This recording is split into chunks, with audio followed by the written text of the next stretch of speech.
Тамақ ішіп отқандарыңыз болса, ас болсын.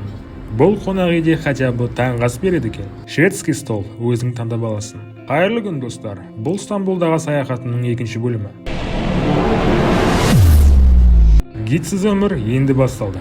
Ең бірінші Галат мұнарасына барамын деп шештім. Таңғы асты осындай көрініспен тамақтанып отырып, Google Maps'те аштым да маршрут құра бастадым. Осылай шағала құстар қыңқылдап тамақ сұрай бергесін вилкамен тамақ бердім.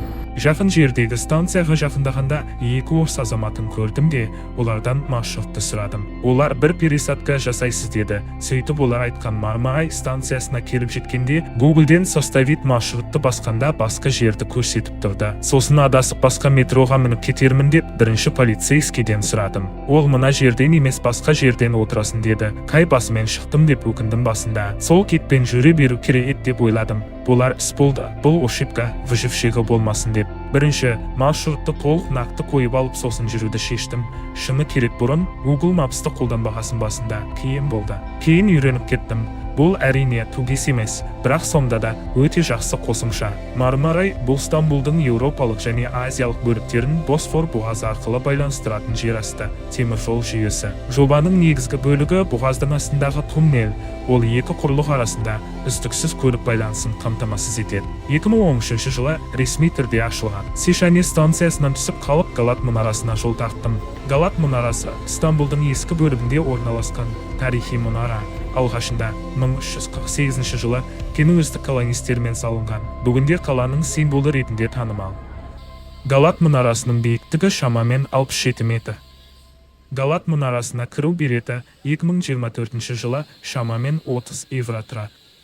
Очередте адам көп болғасын кірмедім.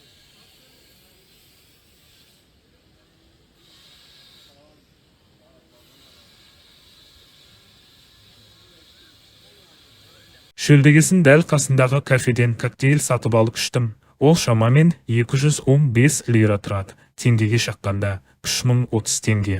Бұл жібек жолы достастық ескерткіші деп аталады. Ескерткіш 2013 жылдың 1 қыркүйегінде Стамбул мен Корея Республикасының Гонсан-Пукто аймағы арасындағы достықты бейнелеу үшін орналастырылған. Одан кейін Истиклал көшесіне қарай жөнелдім. 2024 жылы Стамбулдағы Истиклал көшесіндегі қызыл трамвайға міну бағасы 30 түрік лира тұрады. Бұл бір сапарға арналған билет құны. Истиклал көшесі Стамбулдың жүрегі саналатын тарихи әрі мәдени мекені. Бұл көше бойында заманауи дүкендер, тарихи ғимаратта кафе, ресторандар мен мұражайлар орналасқан. Көрермендерім, дәл қазір мен Истиклал көшесінде тұрмын. Көше тек жаяу жүргіншілерге арналған, ал ерекше назарды қызыл трамвай өзіне аударады. Истиклалдың басты белгісіне айналған бұл трамвай өткен ғасырдағы көне көліктердің дәстүрін сақтай отырып, бүгінгі күнге дейін жұмыс істеп келеді. Көшенің бойымен жүріп өткен кезде Осман және заманауи Түркияның рухын сезінуге болады. Әрі қарай брендовый дүкендерді араладым. Дүкендерде жүргенде бәрі түсінікті, себебі кейбір сөздері қазақ сөздеріне ұқсайды. Музыкальный дүкенге де кіріп шықтым. How much is guitar? Guitar starts at 1,300 lira. 2300 лира 32.000 теңге. Біздің бағамен бірдей. Галатасарай футбол клубының дүкенінде де кіріп шықтым. Қазақстанда Макдональдс 2023 жылдан бастап жасамайды. Макдональдс танымал бренд болғасын алғаш рет барып көрейін деп шештім. 200 лираға шықты, бұл дегеніміз 3800 теңге. Қызық факт, Стамбулдың көп жерінде Ататюрктің фотосы ілінген, себебі өткен жылы 100 жылдығы болған. Долмабақчы сарайына да бардым. Бұл Долмабақчы сарайының арты кіруге болмайды. Көшедегі біреуге айттым, фотоға түсіріп қойшы деп, қараңыздар қалай шыққан. Бұл алды Долмабақчы сарайы Стамбулдың ең сәнді және үлкен сарайларының бірі. Осман империясының соңғы сұлтандары осы жерде тұрған.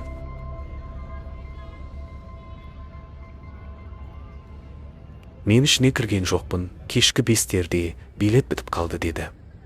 Сарайдың іші осындай. Долмабақчы сарайының ауласының ішіне кіргенде охрана штативында алып қалды. Шыққанда қайтып аласың деп. Сосын фотоға көшеден кетіп баратқан біреу түсірді. Осымен екінші бөлім бітті. Келесі кездескенше сау болыңыздар.